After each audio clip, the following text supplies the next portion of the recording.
आपने प्यार की कई कहानियां सुनी और देखी होंगी, कुछ रोमांटिक, कुछ दर्द भरी और कुछ हैरान कर देने वाली। लेकिन जब इश्क जुनून बन जाए तो उसकी कहानी खौफनाक मोड़ भी ले सकती है। ऐसा ही एक चौंकाने वाला मामला गाजियाबाद से सामने आया, जहां अस्पताल में शुरू हुई एक प्रेम कहानी का दर्दनाक अंत भी अस्पताल में ही हुआ। यह सुनकर आपको हैरानी जरूर होगी, लेकिन यह सच्ची घटना है जिसने हर किसी को सोचने पर मजबूर कर दिया है। आखिर ऐसा क्या हुआ कि प्यार में पागल एक प्रेमी प्रेमिका की कहानी अस्पताल की चारदीवारी में ही खत्म हो गई? चलिए जानते हैं इस रहस्यमयी घटना की पूरी सच्चाई सिलसिलेवार तरीके से इस वीडियो में। नमस्कार मेरे प्यारे भाइयों और बहनों, मैं विवेक कुमार। क्राइम की कहानी के नए एपिसोड में आप सभी लोगों का हार्दिक स्वागत है। कहानी में आगे बढ़ने से पहले कृपया क्राइम की कहानी चैनल को सब्सक्राइब कर बेल आइकन जरूर दबा लें, ताकि मेरे हर वीडियो का नोटिफिकेशन आपको मिलता रहे। तो चलिए आज की कहानी शुरू करते हैं। गाजियाबाद के कविनगर थाने की पुलिस के सामने एक ऐसा मामला आ खड़ा हुआ था जिसने उन्हें उलझन में डाल दिया। 35 वर्षीय महेंद्र राणा की मौत को पहले तो खुद को खत्म करने का मामला समझा गया, लेकिन लाश की हालत और उसके परिवार वालों की हालत देख पुलिस को मामला कुछ अलग ही लगा। 30 नवंबर 2022 की रात महेंद्र राणा की पत्नी कविता राणा अपने पति को लेकर गाजियाबाद के सर्वोदय अस्पताल पहुंची। उसकी आंखों में आंसू थे, चेहरे पर घबराहट साफ झलक रही थी। इत्तेफाक ये था कि कविता खुद उसी अस्पताल में नर्स थी। वह अपने पति को बचाने की आखिरी कोशिश कर रही थी, लेकिन डॉक्टरों ने उसे मृत घोषित कर दिया। महेंद्र के निर्जीव शरीर को देखकर ऐसा लग रहा था कि यह कोई सामान्य मौत नहीं थी। रोते बिलखते बच्चे, आंसुओं में डूबी पत्नी, यह सब कुछ पुलिस को हैरान कर रहा था। महेंद्र राणा को देखते ही इमरजेंसी ड्यूटी पर तैनात डॉक्टर के माथे पर शिकन आ गई। उनकी नज़र एक पल के लिए महेंद्र के निढाल शरीर पर गई, फिर घबराई हुई कविता पर गई। डॉक्टर ने तीखी आवाज में पूछा, क्या कविता, इतनी समझदार नर्स होकर भी तुमने इसे लाने में इतनी देर क्यों कर दिया? कविता की आंखों में आंसू भर आए।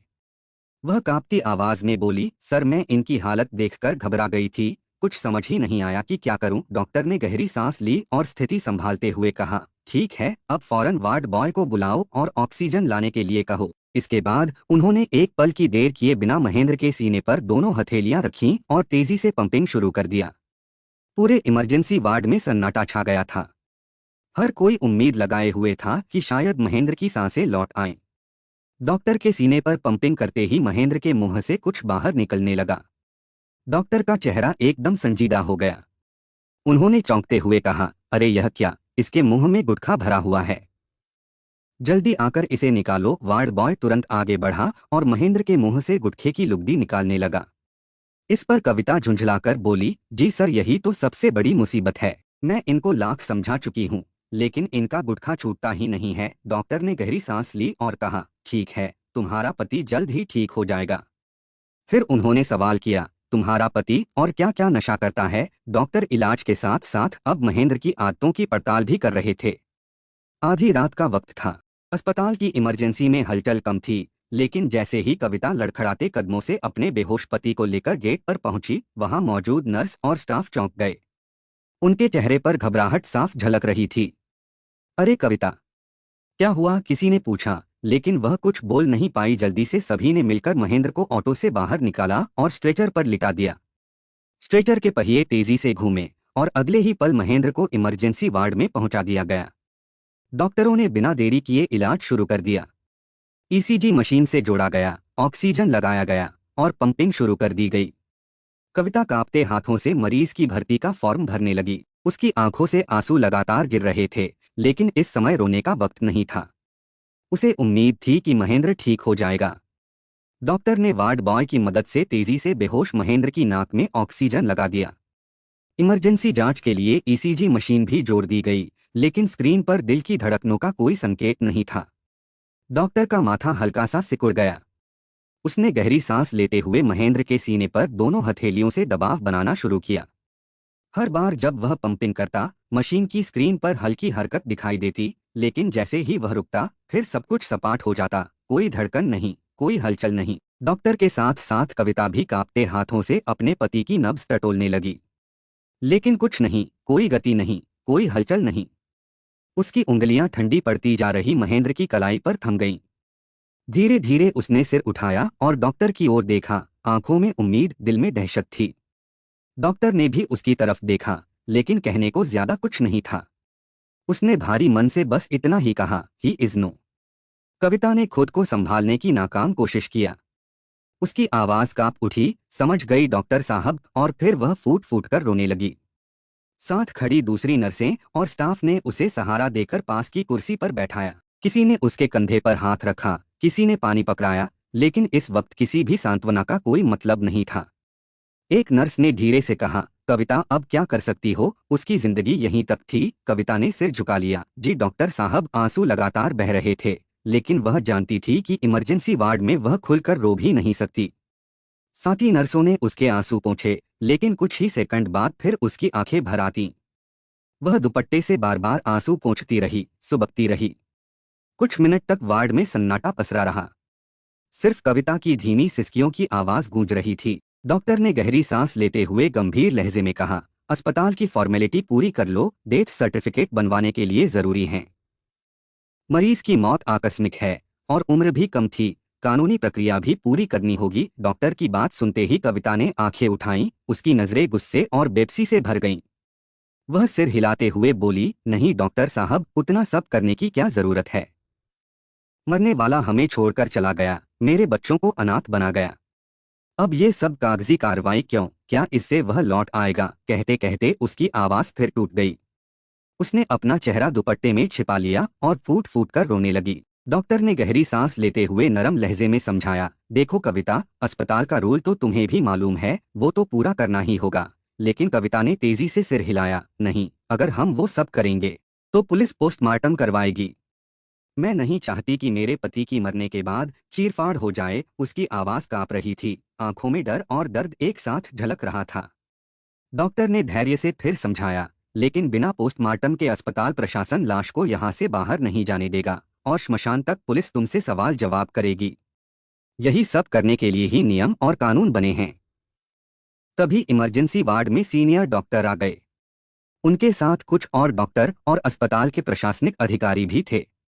माहौल और गंभीर हो गया। कविता उनके सामने हाथ जोड़कर गिड़गिड़ाने लगी, प्लीज मुझे मेरे पति की लाश ले जाने दीजिए, मैं पोस्टमार्टम नहीं करवाना चाहती। लेकिन सीनियर डॉक्टर ने भी वही कहा जो पहले वाला डॉक्टर समझा चुका था। कविता, हम तुम्हारी तकलीफ समझते हैं, लेकिन अस्पताल के नियम नहीं बदल सकते हैं। यह एक आकस्मिक मौत है और जब मामला संदिग्ध हो तो कानूनी प्रक्रिया जरूरी होती है। कविता ने लाख मिन्नतें की, रोई, गिड़गिड़ाई, लेकिन अस्पताल प्रबंधन टस से मस नहीं हुआ। उन्होंने प्रोटोकॉल का पालन करते हुए पुलिस को सूचना दे दिया। कुछ ही देर में पुलिस अस्पताल पहुंच गई। जांच अधिकारी ने डॉक्टरों से महेंद्र की भर्ती से लेकर इलाज तक की पूरी जानकारी लिया। सारे दस्तावेजों को खंगाला गया। डॉक्टर ने बताया कि जब महेंद्र को भर्ती कराया गया था तब उसकी हालत कैसी थी। पुलिस को जल्द ही एहसास हो गया कि मौत संदिग्ध हालात में हुई थी। मृतक के मुंह में गुटखा ठूंसा हुआ था और उसके आसपास शराब की तेज गंध फैली थी। यह दृश्य देखते ही एसएचओ ने तुरंत मामले की गंभीरता को समझा और एसपी सिटी निपुण अग्रवाल को इसकी सूचना दिया। उच्च अधिकारियों के निर्देश पर मृतक का पंचनामा तैयार किया गया और शव को पोस्टमार्टम के लिए भेज दिया गया ताकि इस रहस्यमयी मौत की परतें खुल सकें। इसी बीच कविता के बिलखते हुए दोनों बच्चे वहां पहुंचे। जैसे ही उन्होंने अपने पिता को निर्जीव देखा, उनका रुदन और तेज हो गया। कविता ने उन्हें संभालने के लिए अपनी बाहों में भरने की कोशिश की, मगर दोनों बच्चे उससे छिटककर दूर जा खड़े हुए, दीवार से सटकर कांपते हुए रोने लगे। यह दृश्य वहां मौजूद लोगों के साथ साथ पुलिस के लिए भी हैरान करने वाला था। आखिर ऐसे कठिन वक्त में बच्चे अपनी मां से दूर क्यों चले गए। अगले ही दिन मृतक का पोस्टमार्टम पूरा हो गया और उसकी लाश कविता व उसके परिजनों को सौंप दी गई। हालांकि मामले की गंभीरता को देखते हुए पुलिस ने पोस्टमार्टम रिपोर्ट आने तक कविता के शहर छोड़ने पर पाबंदी लगा दी गई, जिससे जांच में कोई बाधा न आए। महेंद्र राणा अपनी पत्नी कविता राणा और दो बच्चों के साथ गाजियाबाद के थाना कवि नगर क्षेत्र के शास्त्री नगर स्थित एसजे 50 में रहता था। उसकी पत्नी कविता पास के ही सर्वोदय अस्पताल में नर्स थी। लेकिन जब महेंद्र की मौत की खबर फैली तो आसपास के लोग हैरान रह गए। एक स्वस्थ और हंसमुख दिखने वाले व्यक्ति की यूं अचानक मृत्यु कैसे हो सकती है। मेडिकल रिपोर्ट में भी किसी गंभीर बीमारी का जिक्र नहीं था, जिससे उसकी अचानक मौत का कोई ठोस कारण समझ में आता। हैरानी की बात तो यह थी कि भर्ती के समय ही वह पूरी तरह बेहोश था। उसकी सांसें नहीं चल रही थीं, नब्ज मंद पड़ चुकी थी और चेहरे की रंगत भी बुझी हुई थी। डॉक्टरों ने हालात को देखते हुए तुरंत प्राथमिक उपचार शुरू किया, लेकिन महेंद्र को बचाया नहीं जा सका। कुछ ही देर में उन्होंने उसे मृत घोषित कर दिया, लेकिन सवाल अब भी वही था, आखिर एक स्वस्थ दिखने वाला व्यक्ति अचानक यूं कैसे दम तोड़ सकता है। महेंद्र की रहस्यमयी मौत ने पुलिस के संदेह को और गहरा कर दिया। अस्पताल के कुछ स्टाफ ने खुलासा किया कि कविता अपने पति को पहले ही मृत हालत में लेकर आई थी। सबसे चौंकाने वाली बात यह थी कि जब डॉक्टरों ने उसे मृत घोषित कर दिया तो कविता ने हर संभव कोशिश की कि शव का पोस्टमार्टम ना हो और मामला पुलिस तक ना पहुंचे। उसकी यह जल्दबाजी और घबराहट पुलिस को खटक गई। क्या वह कुछ छिपाने की कोशिश कर रही थी? 2 दिन बाद आई पोस्टमार्टम रिपोर्ट ने पूरे मामले का रुख ही बदल दिया। रिपोर्ट के मुताबिक महेंद्र की मौत सांस रुकने से हुई थी और साफ तौर पर उसके गले पर दबाव के निशान थे, यानी यह स्वाभाविक मौत नहीं बल्कि हत्या थी। पुलिस इस चौंकाने वाले खुलासे के बाद पूरी तरह सतर्क हो गई और जांच को हत्या के नजरिए से आगे बढ़ाने का फैसला किया। यह अब एक ब्लाइंड मर्डर केस बन चुका था, जिसमें कातिल का सुराग मिलना आसान नहीं था, लेकिन पुलिस ने सच्चाई उजागर करने की ठान ली थी। अक्सर ऐसे मामलों में पहला शक घर के सदस्यों पर ही जाता है और अधिकतर मामलों में अपराधी परिवार के अंदर से ही निकलता है। इसी आधार पर पुलिस की नज़र कविता पर गहरी होने लगी। उसे तुरंत पूछताछ के लिए थाने बुलाया गया और उसके साथ उसके नाबालिग बच्चों को भी लाया गया। थाने में कविता से पूरी घटना का सिलसिलेवार ब्यौरा लिया गया, लेकिन असली पड़ताल बच्चों के जरिए की गई। उन्हें एक अलग कमरे में बैठाया गया और उनसे ऐसे घरेलू सवाल पूछे गए जिनसे यह पता लगाया जा सके कि क्या महेंद्र और कविता के बीच कोई तनाव था। पुलिस चाहती थी कि मासूम बच्चों की बातों से कोई ऐसा सुराग हाथ लगे जो इस हत्या की गुत्थी को सुलझाने में मदद कर सके। बच्चों ने मासूमियत में ही पुलिस के संदेह को और पुख्ता कर दिया। पूछताछ के दौरान उन्होंने बताया कि उनके माता पिता के बीच अक्सर झगड़े होते रहते थे। पापा शराब पीकर घर लौटते थे और उनके आते ही माँ कविता उनसे बहस शुरू कर देती थी। किसी न किसी बात को लेकर विवाद बढ़ता चला जाता और कई बार तो हालात इतने बिगड़ जाते कि दोनों के बीच हाथापाई तक हो जाती थी। बच्चों के इस खुलासे से पुलिस को समझ आ गया कि महेंद्र और कविता के रिश्ते में तनाव था। पुलिस की जांच में सबसे अहम मोड़ तब आया जब कविता की 13 साल की बेटी ने एक चौंकाने वाला बयान दिया। उसने बताया कि घटना की रात उसने अपनी मां को पिता के सीने पर बैठे देखा था और उसका हाथ पिता की गर्दन पर था। डरी सहमी बच्ची ने जब मां से पूछा कि वह क्या कर रही है, तो कविता गुस्से में बोली थी, तेरे बाप के मुंह से गुटखा निकाल रही हूं। बेटी के बयान से पुलिस को पूरा घटनाक्रम धीरे धीरे साफ होता दिखा। उसने बताया कि उस रात की घटना के कुछ ही समय बाद कविता अचानक घबरा गई थी और जल्दबाजी में पिता को अस्पताल ले जाने की तैयारी करने लगी थी। जब उसे ऑटो में बिठाने का वक्त आया तब भी उसके पिता में कोई हलचल नहीं थी। कविता और एक अन्य शख्स ने मिलकर महेंद्र को ऑटो में लिटाया था। फिर करीब 1 घंटे बाद मां का फोन आया और उसने कहा, तुम्हारे पिता की हार्ट अटैक से मौत हो गई है। दूसरी ओर पुलिस ने कविता से सख्ती से पूछताछ शुरू कर दिया। जांच के दौरान उसका मोबाइल जब्त किया गया और उसके व्हाट्सएप मैसेज खंगाले गए। इन मैसेजों के आधार पर उससे सवाल किए गए, लेकिन कविता ने टालमटोल भरे और घुमावदार जवाब देने की कोशिश किया। पुलिस को विनय शर्मा नाम के व्यक्ति के साथ उसकी बातचीत भी संदिग्ध लगी। कई मैसेज इतने निजी और राजदार थे कि उनसे कविता और विनय के बीच बेहद करीबी रिश्ते की झलक मिल रही थी। सबसे बड़ा सवाल तब उठा जब पुलिस ने पाया कि महेंद्र के अस्पताल में भर्ती होने से लेकर अगले 3-4 दिनों तक विनय का कोई अता पता ही नहीं था। वह अचानक गायब था। जब पुलिस ने कविता से विनय शर्मा के बारे में सीधे सवाल किए तो उसने पहले पूरी तरह इनकार कर दिया। वह बार बार यही दोहराती रही कि वह विनय को जानती ही नहीं है। लेकिन पुलिस ने उसे सवालों के जाल में ऐसा फंसाया कि वह ज्यादा देर तक झूठ नहीं टिक पाई। जल्द ही कविता ने सच उगल दिया। हाँ, विनय मेरा खास दोस्त है। कविता ने बताया कि जहां वह नर्स के तौर पर काम करती थी, वहीं विनय इंश्योरेंस का काम संभालता था। दोनों की मुलाकात वहीं हुई थी और धीरे धीरे उनकी दोस्ती गहरी होती चली गई। महेंद्र को आखिरकार कविता और विनय शर्मा के संबंधों की भनक लग गई थी। जब उसने इस बारे में कविता से सवाल किए तो बजाय सफाई देने के कविता ने उल्टा उस पर हमला बोल दिया। उनके बीच बहस बढ़ने लगी और इसके बाद महेंद्र पूरी तरह टूट सा गया। घर में लगातार होने वाले झगड़ों से तंग आकर महेंद्र ने शराब को अपना सहारा बना लिया। वह पहले भी शराब पीता था, लेकिन अब उसकी लत और बढ़ गई थी। वह अक्सर रात को नशे में धुत होकर घर लौटता और फिर विवाद शुरू हो जाता था। घटना वाली रात भी महेंद्र पूरी तरह नशे में था। उस रात भी महेंद्र लड़खड़ाते कदमों से घर आया। वह अपनी सुध बुध खो चुका था और बिना कुछ कहे सीधे अपने कमरे में जाकर बेड पर गिर पड़ा। वह इतनी बुरी तरह नशे में था कि खुद को संभाल भी नहीं पा रहा था। कविता को यह मौका सही लगा। उसने महेंद्र को गालियां देनी शुरू कर दी और फिर गुस्से में कमरे का दरवाजा भीतर से बंद कर लिया। हालांकि उसने दरवाजे की कुंडी नहीं लगाई थी, शायद इसलिए कि अगर जरूरत पड़े तो जल्दी से बाहर निकला जा सके। कुछ देर बाद महेंद्र की 13 साल की बेटी को एहसास हुआ कि कमरे से झगड़े की आवाजें अचानक बंद हो गई हैं। उत्सुकता और घबराहट में उसने दरवाजे के पास जाकर अंदर झांका। जो नजारा उसने देखा वह दिल दहला देने वाला था। उसकी मां कविता उसके पिता के सीने पर बैठी थी और उसका गला दबा रही थी। अब तक पुलिस के शक की सुई विनय शर्मा की ओर भी घूम चुकी थी। उसे तुरंत पूछताछ के लिए थाने बुलाया गया। जब पुलिस ने उस पर सख्ती दिखाई और नौकरी छीनने का डर दिखाया तो विनय टूट गया।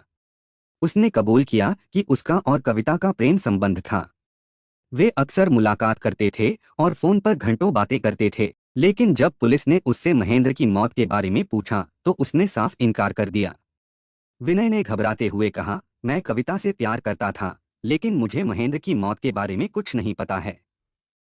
विनय शर्मा द्वारा प्रेम संबंध स्वीकारने के बाद कविता भी अब सच छुपाने की स्थिति में नहीं रही।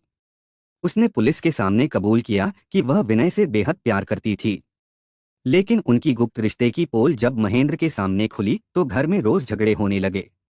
महेंद्र इस रिश्ते के बारे में जान चुका था। वह रोज मुझसे क्लेश करता, ताने मारता और कई बार तो मुझ पर हाथ भी उठा देता था। महेंद्र की गुस्सैल प्रवृत्ति और शराब की लत ने हालात को और बिगाड़ दिया था।